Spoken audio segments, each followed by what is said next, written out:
Buenos dias. This video has the ultimate goal for us to figure out how to use Microsoft's Remote Desktop Protocol or the Microsoft Terminal Services Client to connect to an Ubuntu instance or a Linux instance on AWS, Amazon Web Services, EC2. That way we can have a GUI on the Ubuntu instance.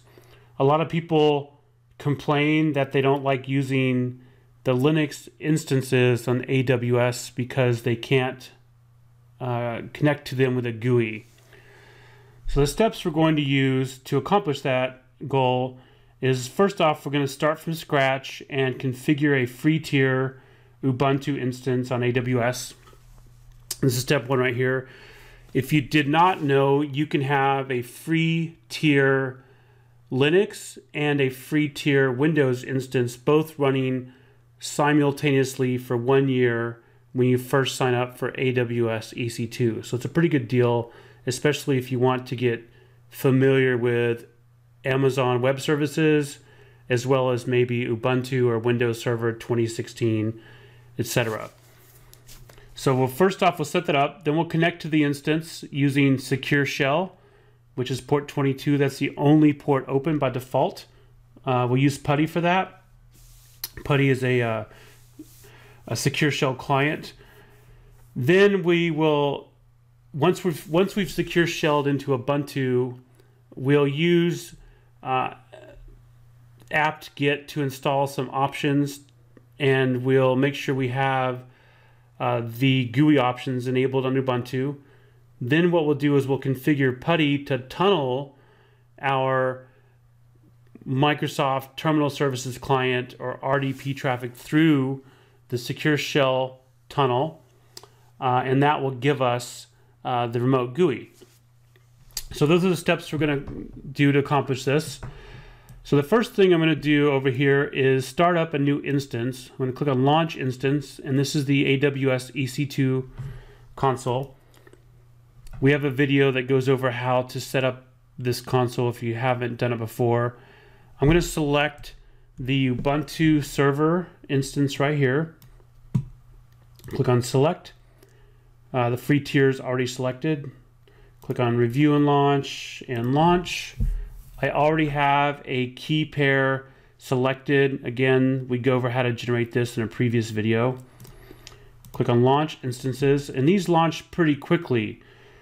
I'm going to click on View Instances here and look at the one I just launched. I've got a few right here, but this is the one I just launched. You can see it's spinning right there. I'm going to label it Ubuntu. We'll do Ubuntu GUI test. And that one looks like it's already running, so I have it highlighted. Here is our public IP address for the instance we just stood up. I need the public IP address so I can secure shell into it. By default, if I go here to the launch wizard, the security group, the only port open is 22. This is the way we're going to keep it. It's much more secure if we tunnel our port 3389 traffic through port 22. So we don't have to open another port on the EC2 firewall. All right, so let's go back to our instances, and I'm going to copy that IP address. This is it right here, Ubuntu GUI test. Here's the public IP address. I'm going to highlight it, right click on it, copy. Then I'm going to open PuTTY.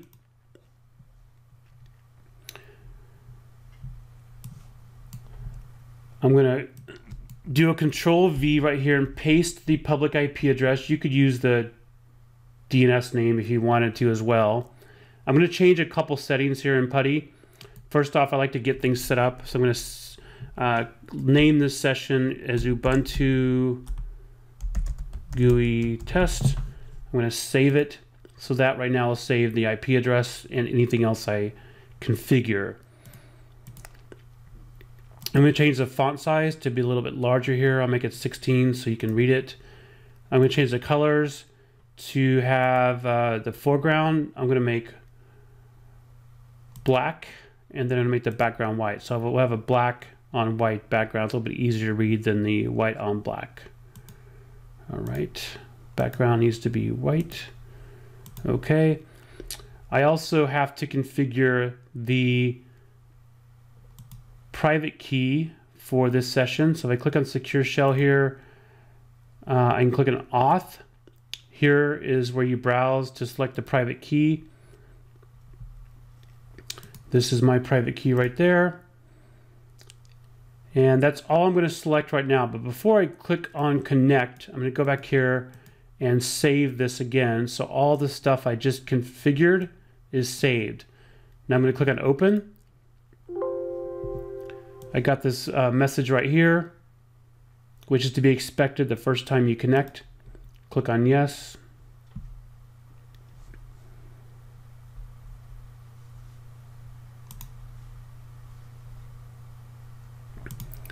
Now we're prompted for the logon. Since we set up an Ubuntu instance, the default logon is Ubuntu, and it's going to ask you for the passphrase you used when you generated your private key or the key pair. This is a much more secure way to log on to the system than a username and password. So now I'm on the system. And this is the private IP address for that system. I'm going to cheat a little bit here, and there is an article right here. This is the URL. I will put this URL beneath the video, but this kind of walks you through at least quite a few steps as far as how to set up the Ubuntu instance for Windows. A GUI, and the GUI we're going to use is the xfce. So it's a good idea, unless you like to just type things out. I prefer to copy the commands and paste them into the window. So this is just going to update the repository, the software repository there, and upgrade it, upgrade any existing packages. So when that's done, I'm going to say yes. There's a few packages that need to be updated. Shouldn't take too long. When that's done, I'm going to copy this, which allows us to do password authentication, because we have to do password authentication since we're using the Windows Remote Desktop client, as it mentions right there. That doesn't support, in this configuration, it doesn't support a private public key pair.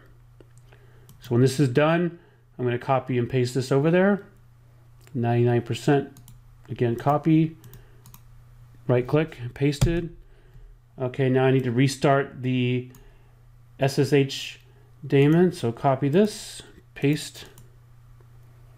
I didn't paste it right. Copy, paste. Now we need to set a password. Since we enabled password authentication, we need to set a password for the Ubuntu account. So go ahead and type in a password if you're following along. Looks like it was changed successfully. Now we need to install these options, which gives us the GUI functionality. Then we need to make xfce the default window manager for RDP connections. So if you remote desktop into it, this is the windowing system you'll be presented with. So I'm going to copy that, and when this is finished, I will paste that. So that finished. Now we want to continue here. I'm going to copy the echo command right here and paste it. If you get this error, that's not a big deal. We'll validate it works at the end of this. Then we copy this part right here. Basically you can just copy all these commands over. These work. I have validated it. They will tell you at the very beginning that it will only work with that was only tested with a specific AMI version, but the one we're using is not that same version and it still works. So don't worry about that. So the next thing I need to do is this last command right here. Copy this.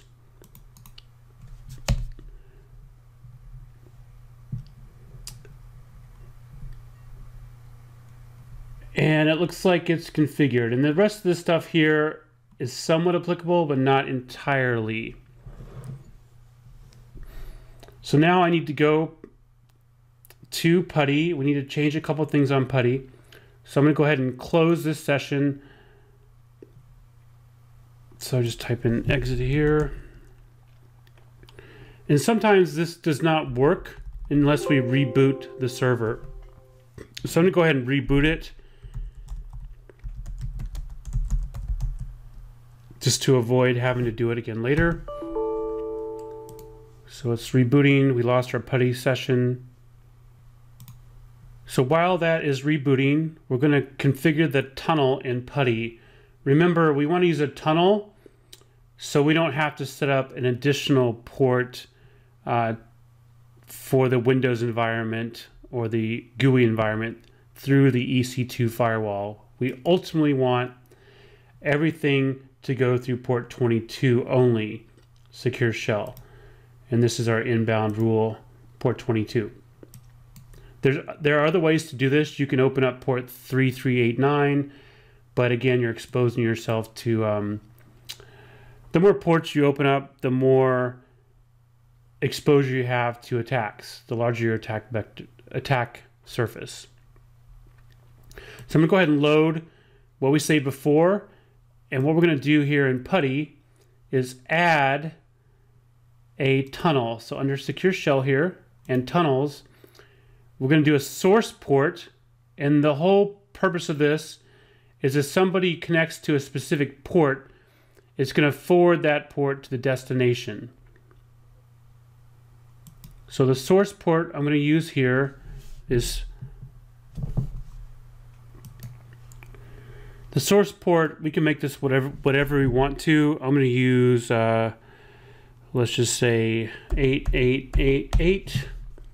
Our destination will be the private IP address of our Ubuntu system. So if we go back to instances over here on the management console,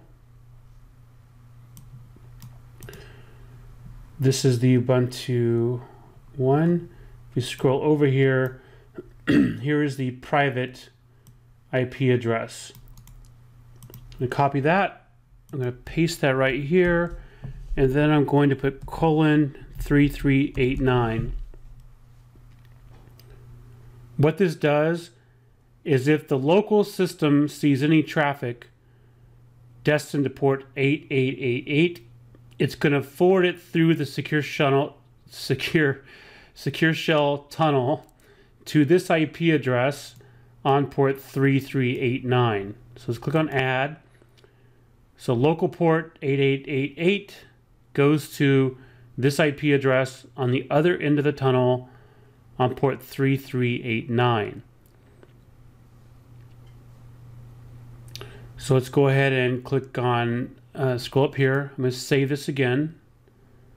Save, click on open. Now we're going to log on. We have to first establish the tunnel before we can connect to it with remote desktop.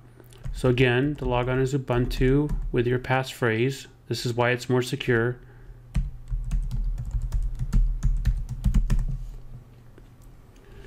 And now just to check, let's do a netstat-antp.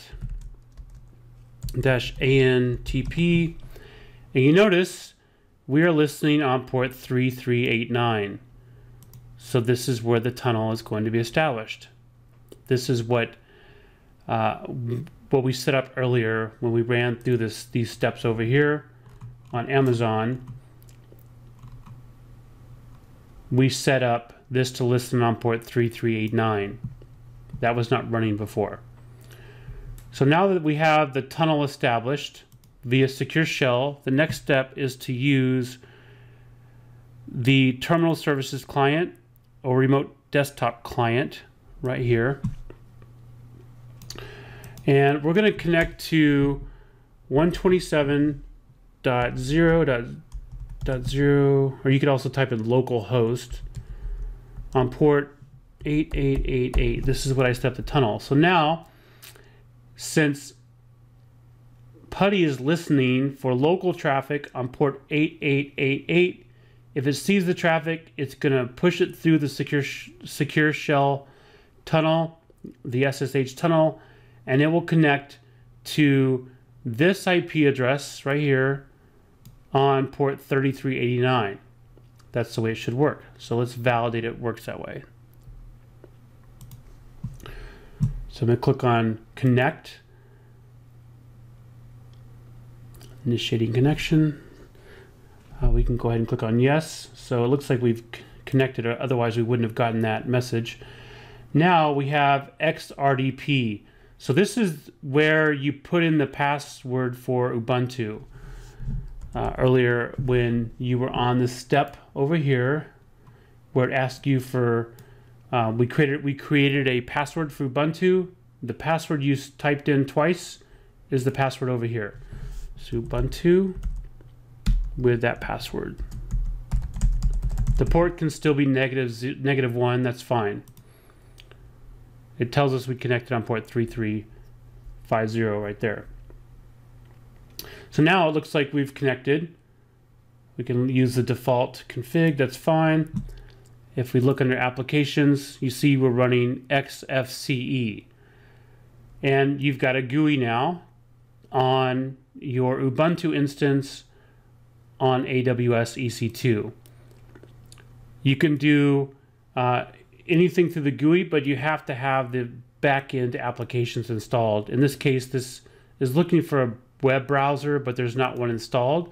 So to fix that, we can go to a terminal emulator and we can do sudo apt get install Firefox. Yes. And when that's done, the GUI should automatically choose Firefox. But you see while that's going, you can browse around, use File Manager, and the other tools. When that's done, I can go to Applications, Web Browser. Now it should know that Firefox is installed.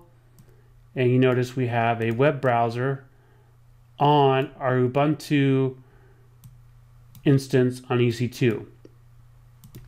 And we can validate our IP address. Go, what is my IP? You see it's 18.222.59.229. That over here on the management console, 18.222.59.229. So it is the instance, obviously. So that way we've got a Windows system. We can add other items to it. We can add LibreOffice if you wanted to or whatever, but you've got a GUI on your Ubuntu instance on AWS. So that was the purpose of this video, was to show you how to set up a GUI fairly quickly and easily. There's a lot more that you can do with that, but this solves the issue a lot of people complain about, at least I hear them complain about it, is they don't want to use a Linux instance on Amazon EC2 because there's no GUI. Well, we've solved that problem right here. If you have any questions or comments, please leave them beneath the video. And if you have any thoughts on another topic you'd like to hear in the future, go ahead and leave that as well. Hopefully you enjoyed this video, and good luck using AWS EC2. We'll talk to you later. Adios.